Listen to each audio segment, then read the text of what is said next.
From Into the Woods by Stephen Sondheim. Was that me? Yes, it was. Was that him? No, it wasn't. Just a trick of the woods. Just a moment, one peculiar passing moment. Must it all be either less or more, either plain or grand? Is it always or? Is it never and? That's what woods are for those moments in the woods. Oh, if life were made of moments, even now and then a bad one. But if life were only moments, then you'd never know you had one. First a witch, then a child, then a prince, then a moment. Who can live in the woods, and to get what you wish only just for a moment? These are dangerous woods. Let the moment go. Don't forget it for a moment, though. Just remembering you had an and when you're back to or makes the or mean more than it did before. Now I understand, and it's time to leave the woods. This is Gothic.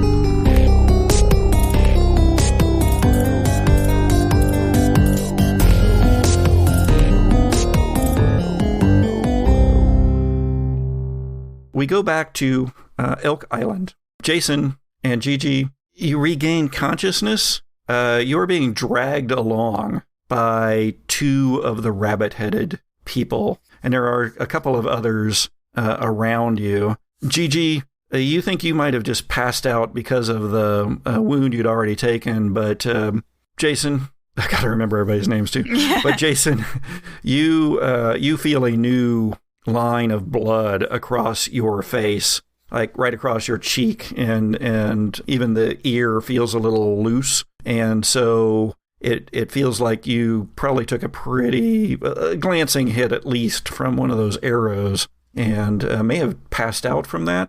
But these guys are pulling you away from the cabin and into the woods.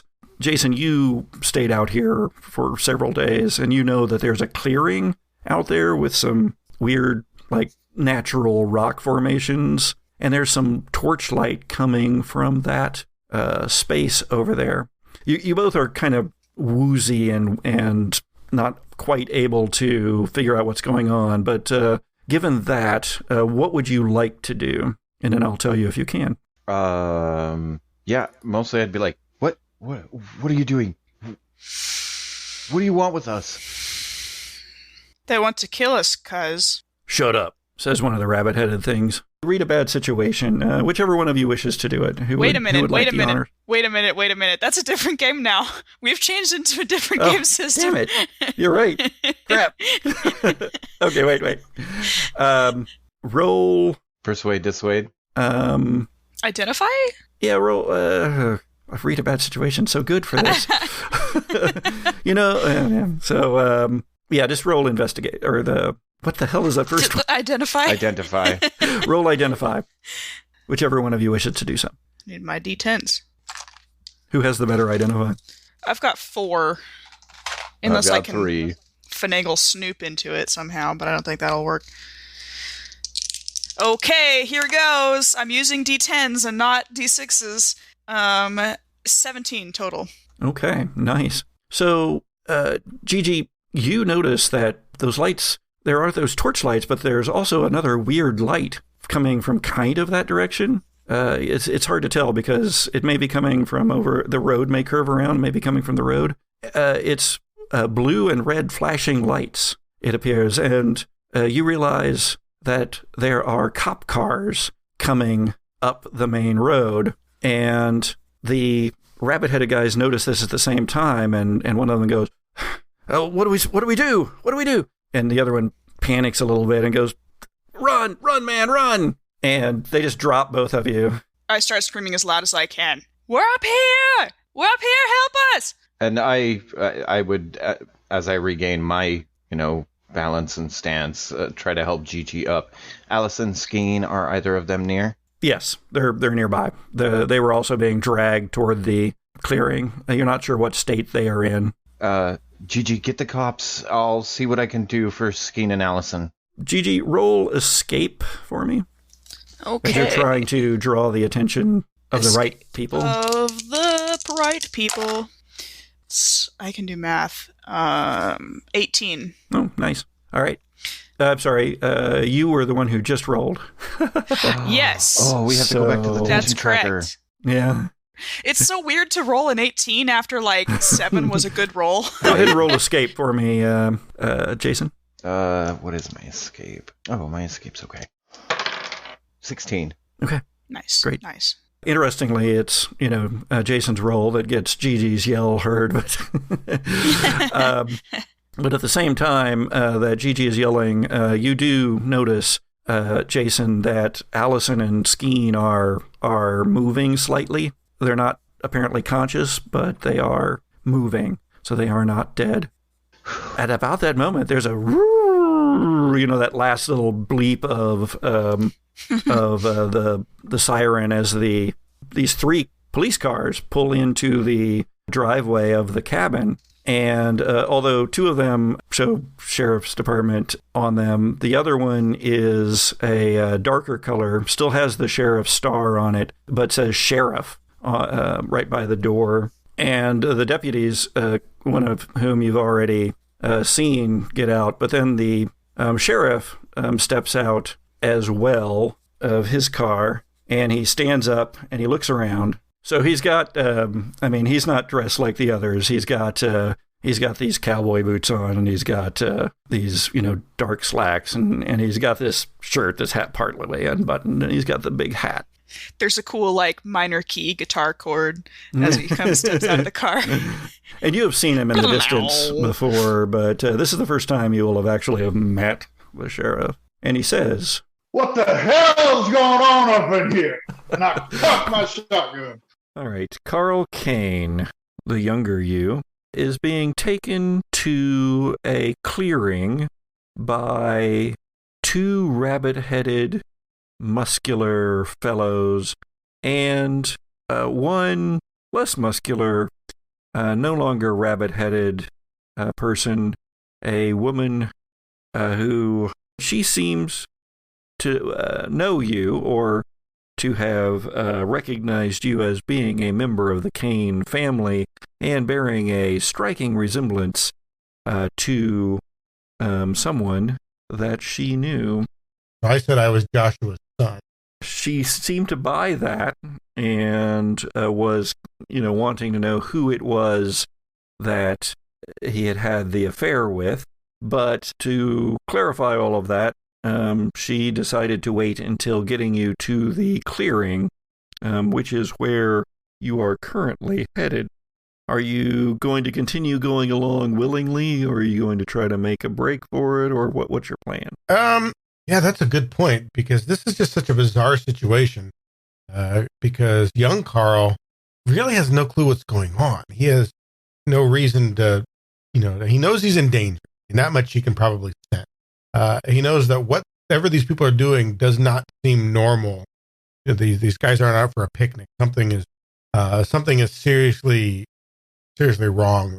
So, he does. There's going to be that sense of wrongness, but he doesn't necessarily know that, that the level of danger that he's really in here at this particular moment.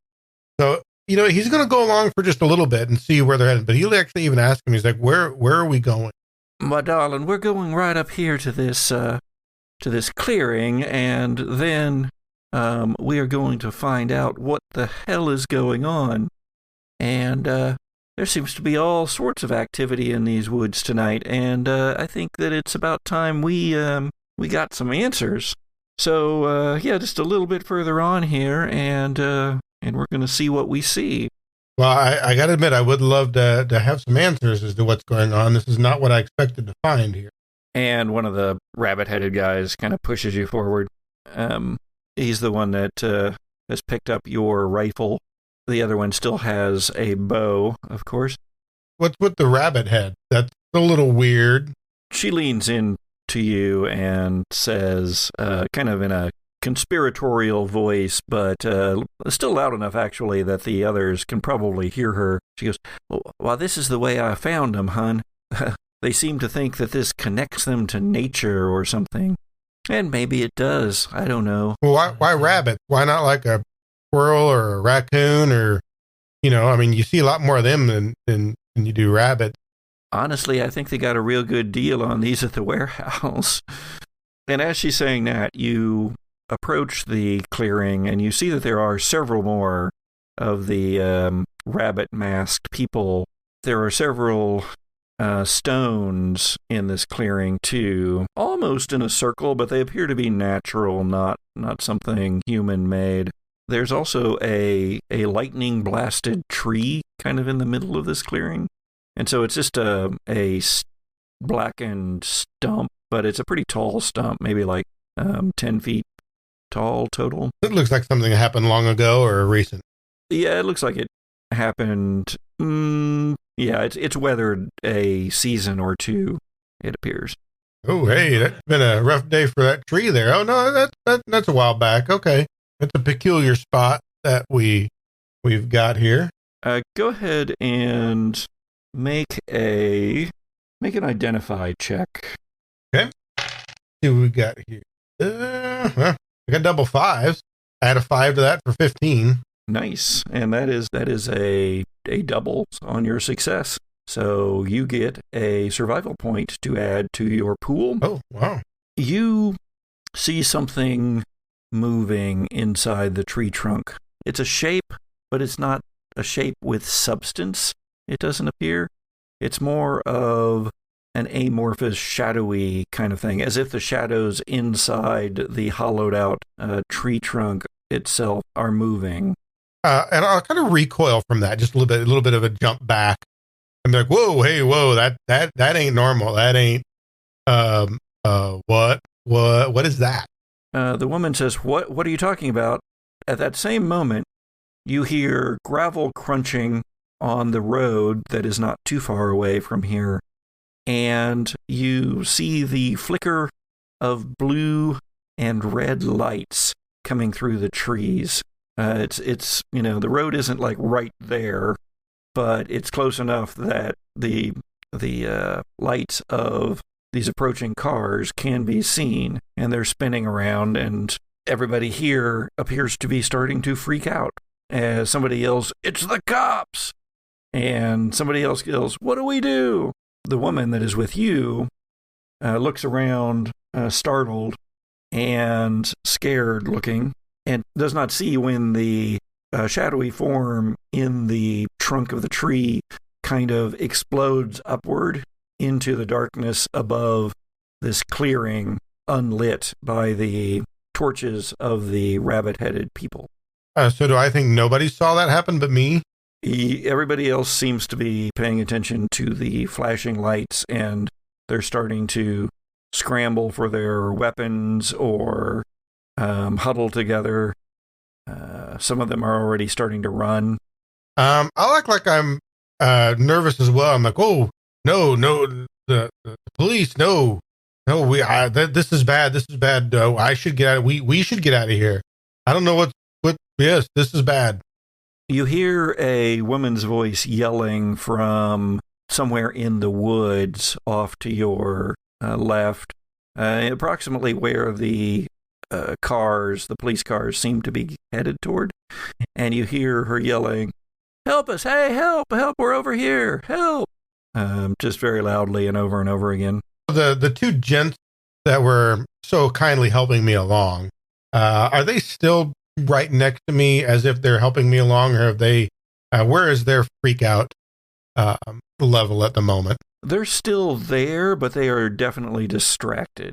So how far is it from me to say the wood sort of in the direction that I just heard those yells from? How much distance would I have to cover? So the clearing isn't super large or anything. It's maybe 20 feet across or 30. So it's not a long run to the woods. If somebody was really on top of things, I mean, if this was a wartime situation, they could probably get off a shot or two at you. But these guys don't look like they're trained in that way. So it would probably entirely depend on, if you were going to make a run for it, on what your escape roll was. I'm actually going to try to pull a fast one And what I'm going to do is I'm going to turn and look the opposite direction as though something startled me over the tree line. And I'll say, oh shit, they're already here. And then I'll bolt the other direction, which would be in the direction of those voices.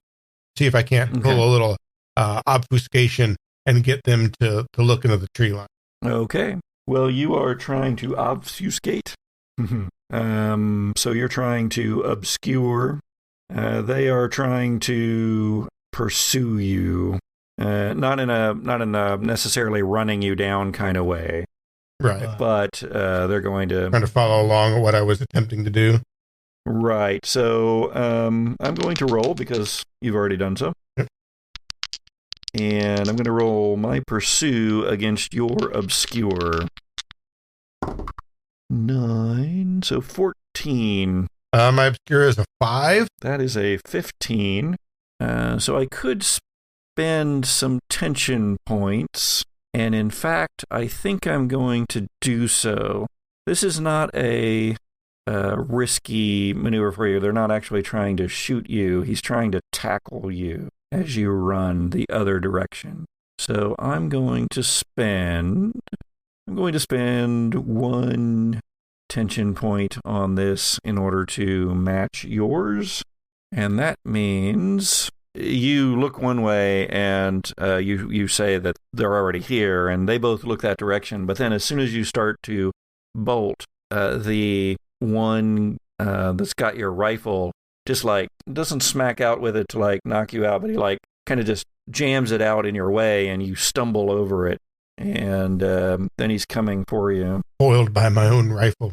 So when I stumble over the rifle, what does he stick down to trip me up with? The rifle end or the butt end? The butt end. Okay, so here's what I want to do. So I assume he kind of like, sticks it out, goes to trip me up, and down I'm going. Mm-hmm. As that happens, I'm going to try to grab the rifle. That puts him in an awkward position with no leverage. If I can grab the bottom end of this rifle, I can get it back. Okay. So yeah, you're falling, but you're grabbing out and trying to grab this thing, the rifle end.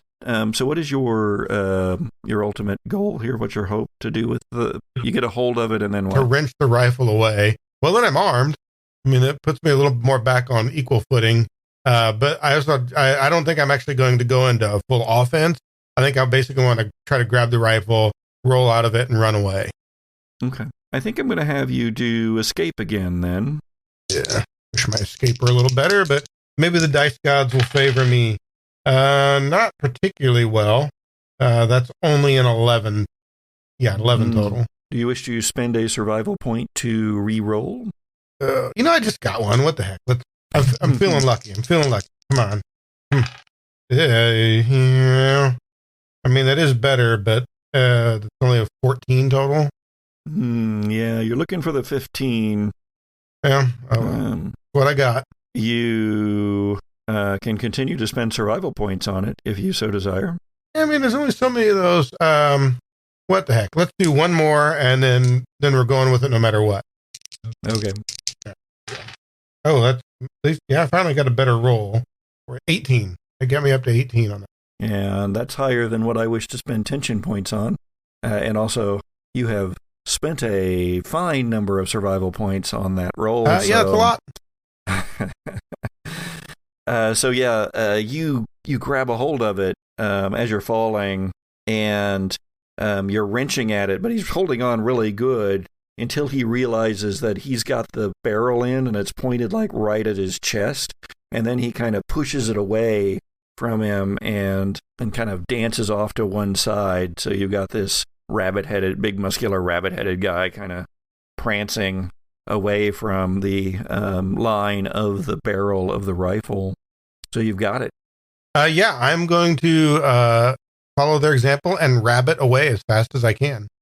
Oh, as you scramble back to your feet, you start hearing people yelling around you, not in the same way that they were yelling before, as a "let's get out of here" kind of yelling, but screams of fear as something snakes down out of the trees as these rabbit-headed guys are getting closer to the trees, and snatch them up into the canopy.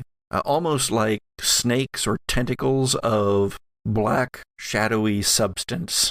Huh. It's not everywhere, but it's like here and there a person gets yanked up, and you see that although she looked back at you once when you started fighting with her minion there, the woman turned and bolted herself toward the nearest section of woods, and you are just in time to see her as she dives into the woods get snatched up by something and just yanked up into the air, into the trees. So there's that moment in the scene where, here I am trying to scramble to my feet and run off, and kind of the view whips around, and you see that happening. And young Carl sees that happening. And in that split second on his face, you see him just kind of shake his head and be like, I have got to be dreaming. This has to be a dream, as he's just still scrambling forward and running towards the edge of the wood. Jason, you are standing there, I believe, flagging down the cop cars. No, what were you doing? I was checking on the condition of Skeen and Allison. Right. So you are bent over Skeen and Allison, who are very close together, and you have determined that they are both alive, it appears. They are not conscious, but they are alive. And Dr. Grace was... Damn it. That's my new name, Dr. Grace, damn it. I can't do it. I can't run this game anymore. Somebody else do it. Gigi. Yes. You are a little lightheaded from loss of blood. You were shouting for aid to show up, for the cops to show, but you can't quite keep it all together and keep stumbling or just sitting on the ground and staring. Yeah, I think I was just lying on the ground. Lying on the cold, hard ground. Oh! Once again, not yet the musical episode. I was just doing a screaming goat impersonation.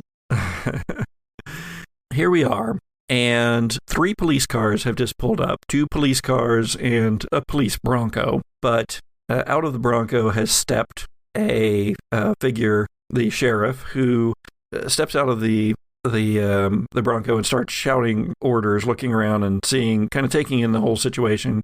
And he sends one of his deputies, who leaps out of one of the other police cars, sends one of his deputies running toward Gigi, and the other one is going out toward the running figures, the rabbit-headed figures who are fleeing out into the woods, some of them toward the clearing where there are torchlights and more yelling out there. Anyway, so that's what's going on. What do you do, Jason? So they're going toward Gigi, and Gigi's between me and the cops. So one is going toward Gigi, and she's she is between you and the cops, but she's a little bit off to the side. It's not like a direct line kind of thing. Okay. As I noticed the one heading off towards the woods after them, I just holler out, "Be careful! They have bows and arrows, and I don't know what other kind of weapons." Knives. You hear one of the deputies. You recognize the voice, Gigi. It's the one who had given you a ride there that first day here in town. And that deputy, Deputy Xander McPherson, he yells out something like, "Bows and arrows." Well, this sentiment is echoed by Sheriff Martin Glim. Certainly not bows and barrettes. Or bows and ribbons. Gigi, you're not sure if you have said that out loud or just thought it really loudly in your head. Mm-hmm. And then I'd also like to holler out, I guess just ask the other ones, besides the one that's running off into the trees, do we have an ambulance on the way? I think we need some help. The other deputy, the one whose name you, I'm not sure if you ever knew his name, but he, as he comes to kneel down next to Gigi, goes, "It's all right, miss. We'll get you into town and get you safe." And then he is wrenched up into the air by something black and ropey that snakes down from the trees overhead and yanks him upward after having coiled around him like a python or an anaconda from that documentary series Anaconda 1 through 4. You know, the one hosted by the Knight Rider guy. Wow. The voice or David Hasselhoff? David Hasselhoff. Okay. I start scrabbling away from where that just happened. The sheriff yells out something, and then he too is yanked up into the trees. Oh God, Jason, they have octopus people. Jason, what do you do? Can I see the tentacles, or is it like too dark to really like make them out from the sky, from the black sky? So you mean you're looking up into the trees and trying to see what's like up there? What exactly just happened to the sheriff and the deputy? Yeah, so you saw the ropey thing come down and wrap around the sheriff and maybe the deputy too, but definitely the sheriff. And then he's yelling, his hat falls off, and he's scrabbling for his gun, and he's wrenched up into the air. But once he's taken up into the trees, you don't really see him. You just hear yells, and then then some gunfire. Oh, Boom. Jesus. Okay, Boom. yeah, and then my next question would be, what kind of weapons do I have at hand? Is the shotgun still with me or near me? Is there any other guns, rifles nearby? Are any of the bows and arrows left over from the rabbit people? Can you block a tentacle with the haft of an axe? Yes, any of those things are available to you if you spend a survival point. Okay. On the survival point note, we're basically where we were at, or did we lose some during our unconscious trip out? As far as you because when we came back, I had like a major head wound, and I just want to make sure I still have my 3, or did I lose one during that whole thing? You both have all of your survival points. Oh, thank Christ. Thank God. Whew. So back up to 5. You are back up to the full 5. Okay, well, 4 since I'm going to spend it on the shotgun. And I will snatch that up and move over to Gigi, and I don't know what to do about Allison and Skeen. Let's get to the cars. I can't carry them, but let's get to the cars. I'm mostly going to worry about Gigi right now since the other 2 are unconscious. You hear screams out in the trees. So the rabbit people are getting taken by the tentacles too.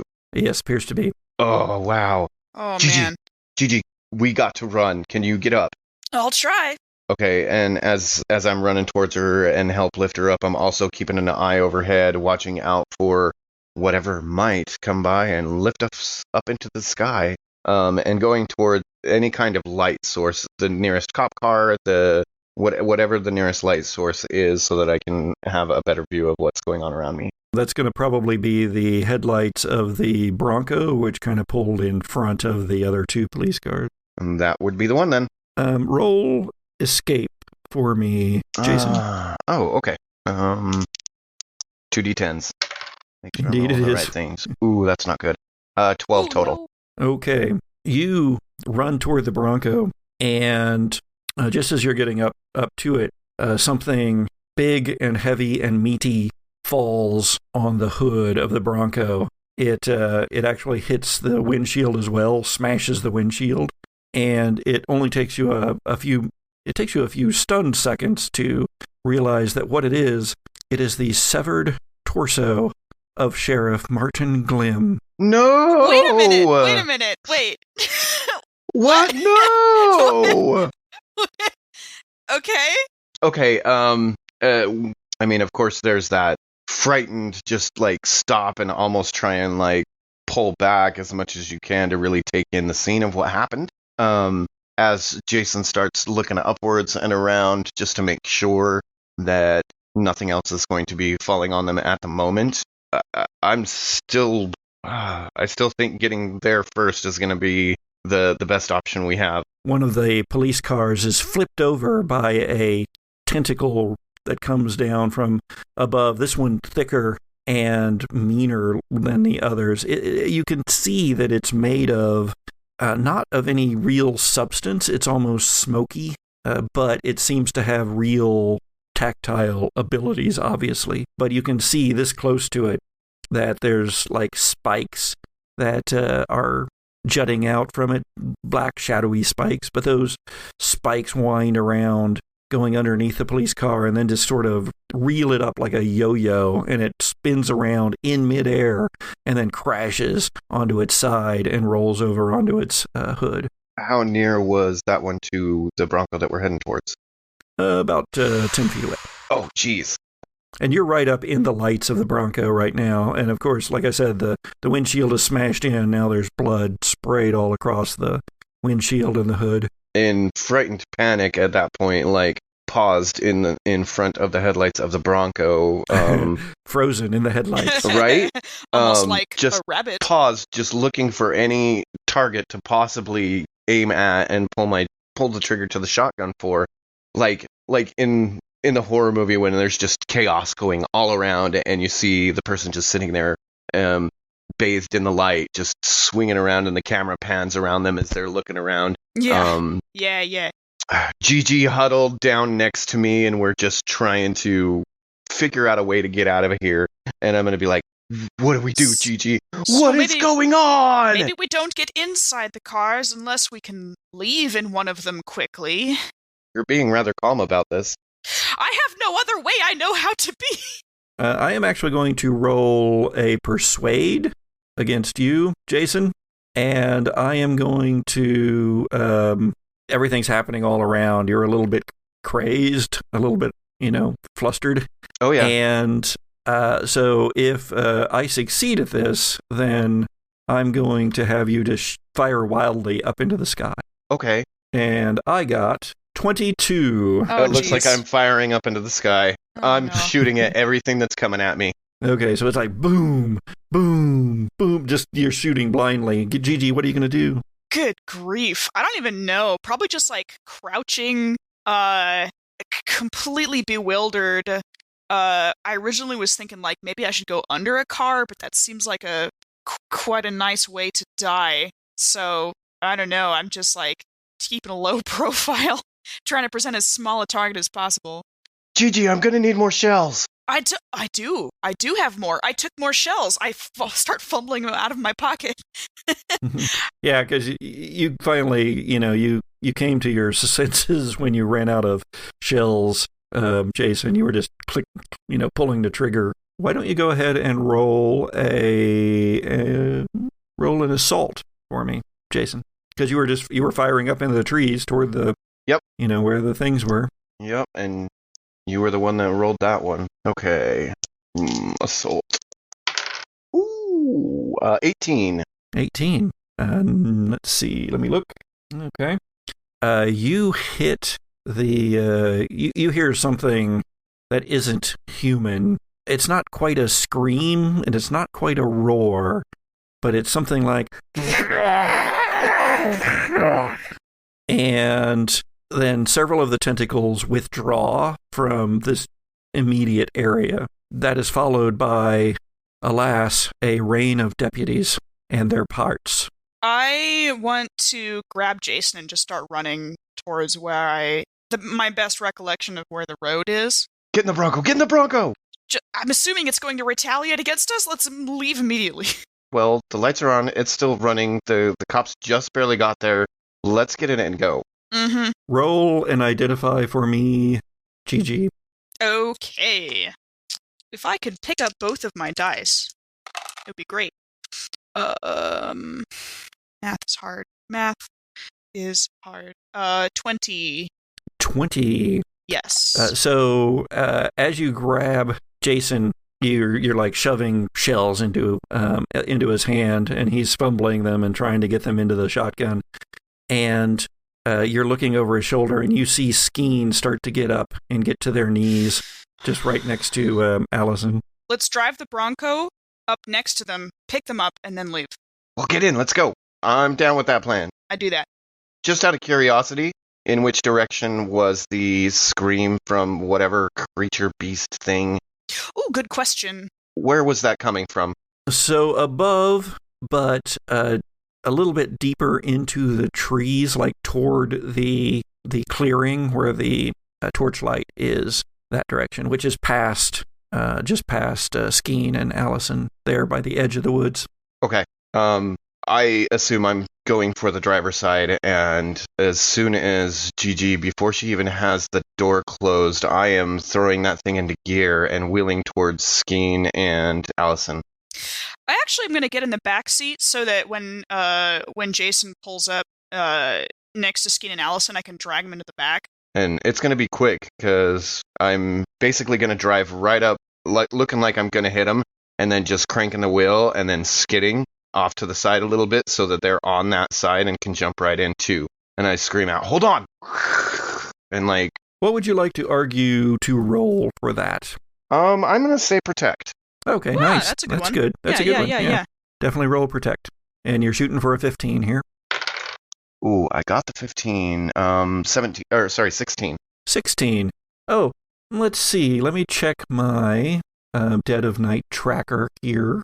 And I see that I have 8 tension points, but the tension level is at 13, which means I can spend these on all sorts of things. No! So I'm going to spend a tension point. That will bring both of them down 1. And, I'm going to have to bring it down to a 14, so I have to spend 2. And I'm going to say that, you fail that. This wasn't a risky maneuver for you, but it's kind of risky for them. So what I'm going to do is, in order for you not to, run over, just hit Skeen right in the head with the bumper, the already bloody bumper of the Bronco, and also you can't, the body of the sheriff, part of it, is still there on the hood right in front of you. And so I'll need you to spend a survival point to not hit Skeen. That sounds great. So I realize that my skid isn't going to work, and it looks like I'm going to hit Skeen. So I crank the wheel back again so that it fishtails, and I get that kind of swoop around Skeen and Allison, and we just barely managed to miss them and have them positioned on the side of the Bronco to let them in the passenger side. And you managed to hit a tree with the back end of the Bronco at the same time. Oh, yay. However, I just cost you a survival point, but that was a pretty nifty little maneuver you made a go of there. So I'm going to give you one back. However, it did allow me to raise my tension points. Of course. As you, Gigi, you feel strangely better than you did before. I mean, you thought you were about ready to completely lose it. Mm-hmm. You thought you were just going to bleed out right there on the ground. And now, although it's almost like you are dealing with a phantom pain, and you look down as you are getting ready to pull in the other two, and you realize that where that blade went into your stomach, it looks like it's just scarred over, like it's been healing for a couple of months, maybe. All right. We'll unpack that later. I want to pull Skeen and Allison into the vehicle with renewed energy now that I know I'm not going to, tear my stomach lining open. And we're going to go deeper into the woods, go to Carl at the moment. This next one is a risky check, and it is an assault. So here we go. Oh, goodness. That is a grand total of 10. I think I got that beat. I think 14 is what you're looking for if it's against my protect. Protect or escape? Well, conveniently, those are both 4. Okay.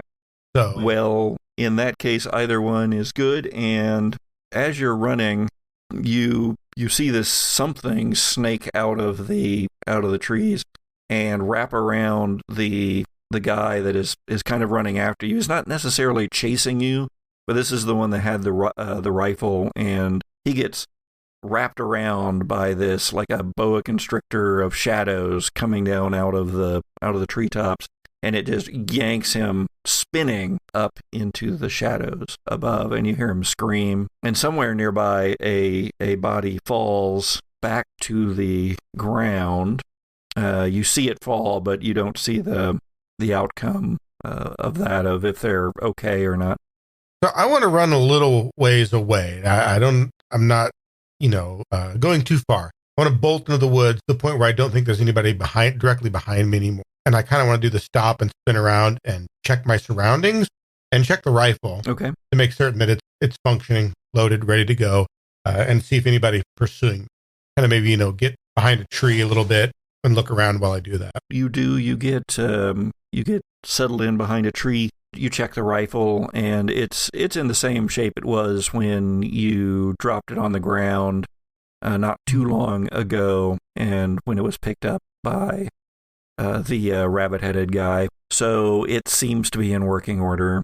And you just hear yells all around, and yells from a new direction, not just the area of the outskirts of that clearing, but also where you heard the woman yelling earlier, yelling presumably at the police cars to help. That's the direction I want to run now. I'm gonna move that way, but I'm not gonna do the dead run.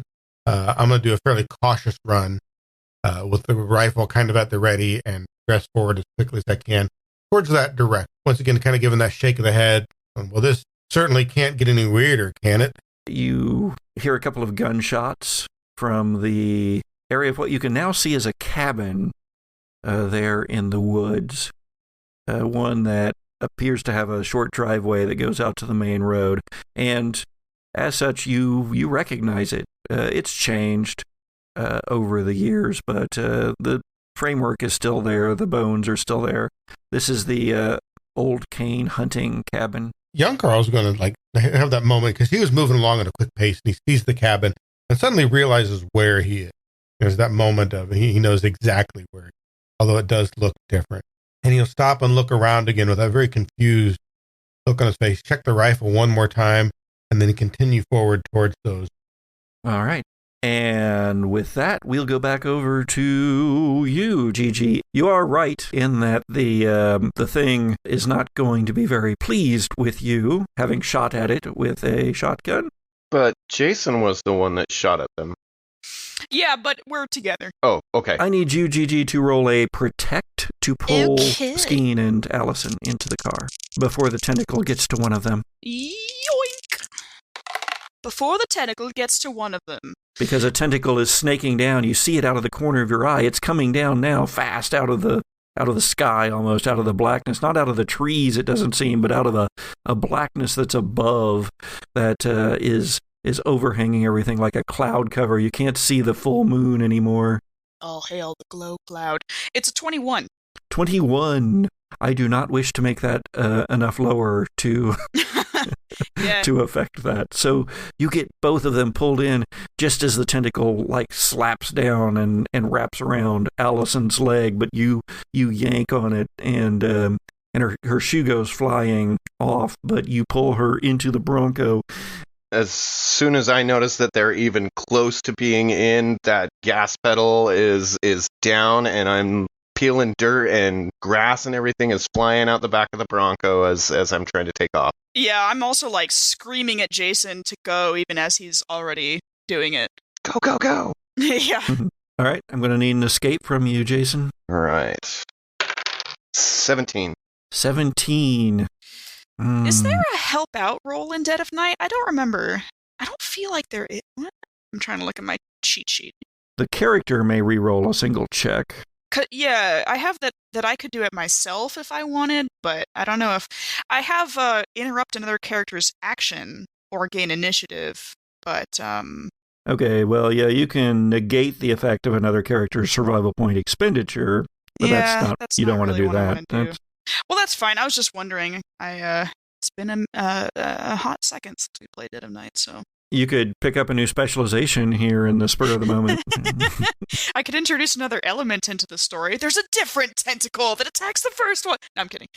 Okay, so I am going to go ahead and spend the 3, and you're kind of having to crane up to see your way as you're driving, Jason, because the body is still there in front of you. Somehow it's just hanging on right there. And you kind of bob to one side, and then you realize that your Jeep is right in front of you. And you smash into it with the Bronco. The airbags go off. Oh, no. Right in your face. It stinks. And you get that smell of cardboard and lace. Smelly. So Skeen was kind of coming to. Allison? Allison is not yet, no. But Skeen is coming to, and they are like, oh, what's going on? I would like to slither into the front seat and grab the shotgun, which I assume Jason's no longer using because he's driving, and start, pointing out the windows. Also, just kind of like, dear, let's stick our head out the window. Yeah. I'm gonna kind of lean out and see what kind of damage actually occurred my to Jeep. both the Bronco and the Jeep. You can do that, and I'll give you a survival point for that that very horror movie thing to do. Yeah, earn those survival points. Get them. Get them. And there's steam coming up from the radiator of the Bronco, and one of the headlights is bashed out. The Jeep has been pushed to the side at an angle on the driveway now, and the front end of it is pretty bashed up as well. So there you go. Is the Bronco still running at this point? Yes. Dang. We'll come back for the Jeep later, Jason. No, it's not that. I'm actually contemplating on how to react to because, the radiator's blown in this. We're not going to get too far, and we've got a good road to get around the island. And I don't want to be breaking down in the middle of the woods on the way down. But I think it can get us to... Oh, never mind. It's in a ditch. To the... yeah, Auburn. to the Martin, the Skeen Sweet Auburn. Right, the Auburn. Would someone like to spend a survival point for there to be a winch on the front of the Bronco? Yeah, I'll do it. Yeah. I'll do it. Okay, I'll spend it. It's like the sheriff's. It's got a winch anyway because it's the sheriff's car. Yeah. You see it as you duck out the window and look. Yeah, I see the little frame over the top of the grill, and actually I want to reach out and grab the leg of the sheriff and pull him off of the hood as best I can. Oh, okay. It flops off of the edge with a sloppy slurping sound. And then I'm going to gun it again and head toward the Auburn. And along the way, I'm instructing Gigi. I'm like, okay, when we get there, I need you to get the keys from Skeen as best you can, and we need to winch this thing out of the ditch and get moving as quickly as possible as soon as we get to the Auburn. You wrench the Bronco around, and you're going to one side of the Jeep, and then there's this grinding as the whole back end of the Bronco kind of bucks up, and you stop. I want to point the shotgun out the window, but pointing back at the rear of the. I'm going to point the shotgun at the back of the Bronco because I'm assuming it's a tentacle. Okay. So from inside, did you say, or you're leaning out the door? No, I'm leaning out the window. If it is a tentacle, I will fire at it. Okay. There's no. You think maybe yes, but go ahead and you can roll either attack or escape. Assault. It's the same number. I'm sorry. Assault or escape. Yeah, but I'll need you to choose which one you want to do, because one of those may do different things. Survival point damage to the baddie, while the other one is going to be more likely maybe to allow you to get away. Well, I want to get away primarily, but I think I'm pissed at this point, and I want to hurt this thing, and I will roll assault. It's a 10 plus 4. It's a 14. Would you like to spend a survival point to re-roll that? You said we're back up to full survival points, right? Yep. I will re-roll that. That's better. It's a 22. I don't have even enough tension points if I wanted to change that, and I can't because things have dropped. Tension level goes 10. up, of course. Yes. Ooh, now it's enough for me to spend on anything. Okay, so you fire backwards and kaboom! Actually, it goes up some more because you cost him a survival point as well. There's a you feel it. You feel that you hit it. There's sort of a vibration goes through the Bronco.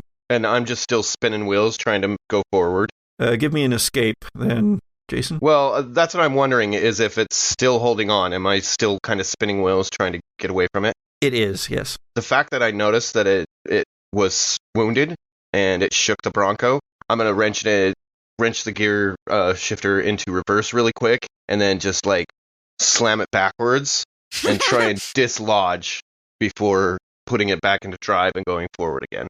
Patrick, real quick, when you roll double numbers on your dice, if it succeeds, you get a survival point, right? Yes, you do. I rolled double 9s, so I'm back to 5. Also, make sure you tell me if you get a 13. Right. Well, double 9s is not a 13, so. And at 13 comes when the sum of any dice rolled equals 13. So it's not the check; it's the numbers on the dice. Yeah. All right. So where were we? Jason was putting the Bronco reversing in reverse. and then going forward. All right. Then don't roll me escape. Well, I guess you could. You could either roll escape or assault if you're trying to deal it more damage, which will not necessarily get you free from it. Yeah, I think my escape is better. So at this point, I'm just trying to dislodge from the tentacle and go forward. Okay. 16. 16. Sorry, 17. I'm going to be so cruel. 17. And I'm going to spend tension points on that to make it fail. That's I'm fine. going to spend a survival point to counteract. Oh, well, not to counteract, but you can re-roll. Oh, I can re-roll. I can't do it to negate your tension points? Because I didn't spend any survival points to do Oh. that. I spent tension points. But you can re-roll. Ooh. Okay, I'll re-roll. Dang it. Okay. I'm so scared now. I thought that was a pretty decent roll. Oh, that's better. Yay! That was 19 plus my 6, so 25. Ooh. 25. Okay, I don't have enough to do anything about that. Nice. So yeah, you roll backwards, and then you jam it into forward, and you, because forward, that's a setting in a car. Forward. Go forward. And it shakes the whole Bronco like a dog with a bone or a stick. But then just as the back wheels hit the dirt and you just jam the accelerator down, there's a ka-clunk, and then you break free. Like the whole bumper comes flying off, like it just barely had a tentative grip on us, and the bumper goes flying off the back of the Bronco. Totally Tremors action going on there. Yeah. Oh, hell yeah! And the back bumper is ripped off, and then you are flying forward, and someone leaps out into the light, the one remaining light of the Bronco, and jumps on the passenger side. Who is it? You tell me. It's on your side. It's not easy to tell because they're kind of hanging on and just yelling. You can't really quite tell what they're yelling either. Do they have bunny ears on their head? They do not. They're wearing military fatigues. Pull him in. Pull him in. Pull him in. Are you sure? This could be one of our... fine. Hang on. I'll grab the... I'll do one of the, forearm clasps and, keep him held on to the outside of the vehicle. Let's see. I'm making you roll a lot, but roll or protect. Okay. Protect. What's a great attribute? It's a fabulous attribute of Gigi's. Okay, it's 18 for protect. Okay, great. Then you're wheeling down the road, and you're careening down the road, and there's steam coming off of the radiator and into the cab, and you get down there and you get to the Auburn, and by this point, Skeen is almost fully conscious again, and they are working on Allison. Skeen, do you have the keys to the Auburn? Yeah, I do. Yeah, sure. And tosses the keys up. Right. Jason, have you ever winched a car out of a ditch before? Because I have not. Yes. Yes. So, yeah, that won't be hard. I can see the controls on the console here on the left side of the steering column. So, I mean, that is not going to be a problem. I've had to deal with that in the past. I've worked with many different kinds of winches in the circus. I don't need to explain it, but yes. Yeah. You tell me where to So hook as soon up as the we thing. pull up, I'm going to, just swing the Bronco into like the best position, knowing that I'm going to have to get up under the carriage of the Auburn and wrap that cable under there as quickly as possible. Maybe I will like just tell Gigi, get on the controls. As soon as I say go, flip it into retract. Which button am I looking at? Listen, these ones over here next to the console. Okay. They're self-explanatory. Right. It's I see retract. Okay. The figure who had been on the side of the car leaps off and helps Jason secure the thing, still without having said anything. I'm sorry, what was your name? As you get the winch hooked onto the Auburn, and as Gigi hits the button to pull it up out of the ditch, the figure stands up and is caught in the light of the Bronco, and you see that it looks for all the world like a younger Carl Kane. What? Gigi's not drinking anything, but she does a spit take anyway. And that wraps it up for this episode of the Gothic Podcast. Woohoo! Oh my god. Older Carl, you are indeed old, and you are old and wearing a hospital gown, and you are in the woods. You are at a high enough altitude that there is still snow on the ground from the snow flurries a few nights back when it snowed when the ferry first brought most everybody over. And there's that moment where old Carl will kind of pull the hospital gown in a little tighter and closer. Forgot how it's always so damned cold. You feel that there is someone or something nearby. There's no way of telling where in the woods you are other than relatively high up because there's just trees everywhere around you. I'll kind of look around, kind of pan the area, and if I can sense them, I'll just say it out loud. I mean, you might as well come on out. I'm pretty defenseless. You hear a whispering kind of in the breeze, the rustling of the trees, and you hear a voice say, "What form would you like me to take?" Your true one, if possible. With that, a figure steps out from the trees, and you know that it seems to be an almost feminine shape, but it's a very anime-like, a naked anime figure, kind of feminine shape.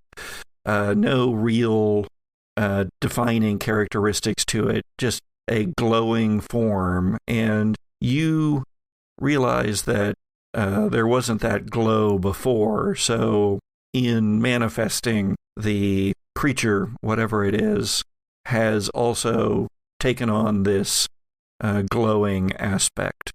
It's not a bright glow like a lantern or a torchlight. It's more like candlelight glow, and it moves around inside of a sort of an almost transparent self. The word that comes to mind immediately is will-o'-the-wisp.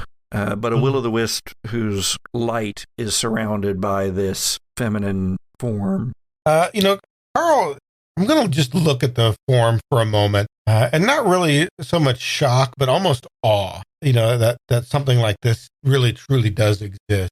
He'll say, I think we probably could have saved a lot of time if we'd have just started with this. Oh, I don't know about that. And in fact, you currently are only talking to me because something's happened somewhere.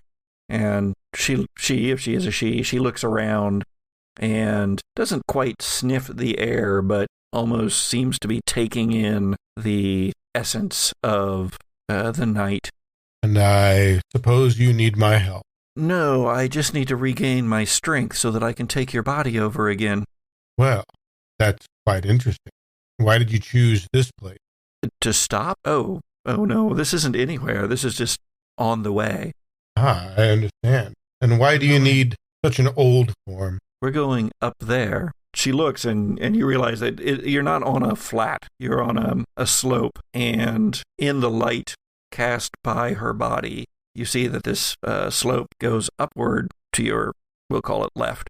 And it's not easy going. It doesn't look like it's not too rough, but it's enough that you realize that now your muscles are feeling a bit of strain as the whatever supernatural force she is exerting whenever she's inside of you is kind of fading off.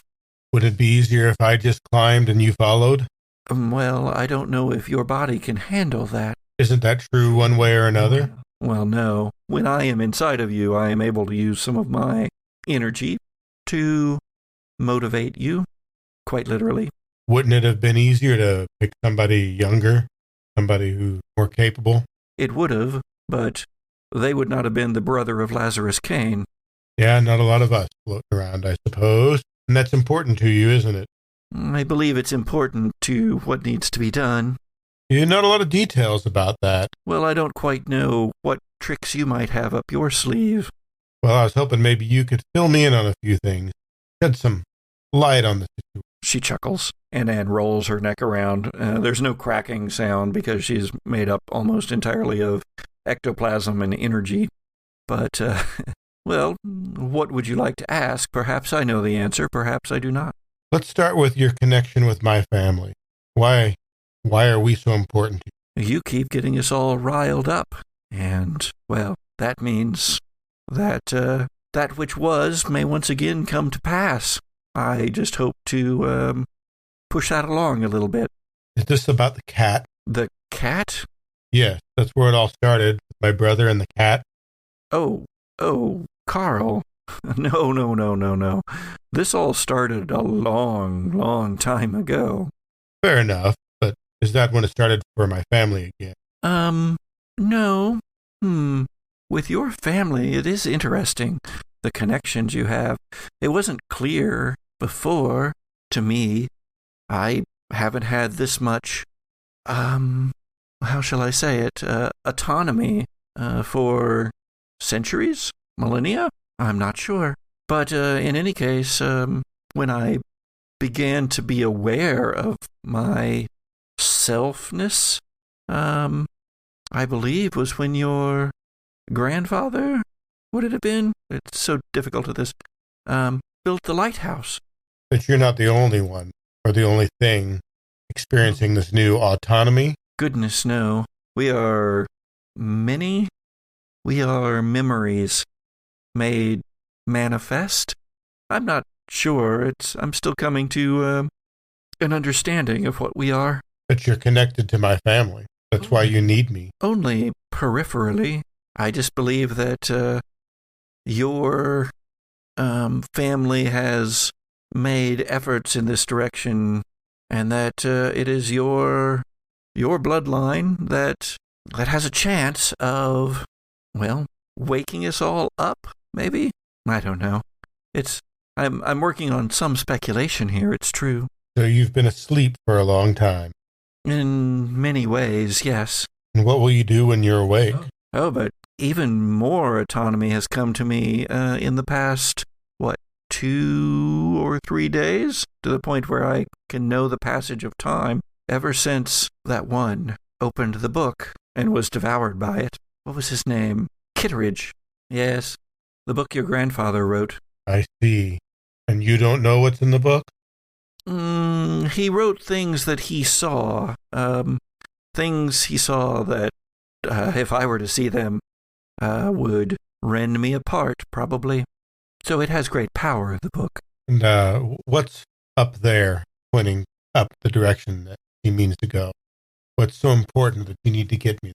Up there are the tunnels. And beneath the tunnels, well, that's our destination then, isn't it? The heart of the island. Are you rested enough? I believe I am.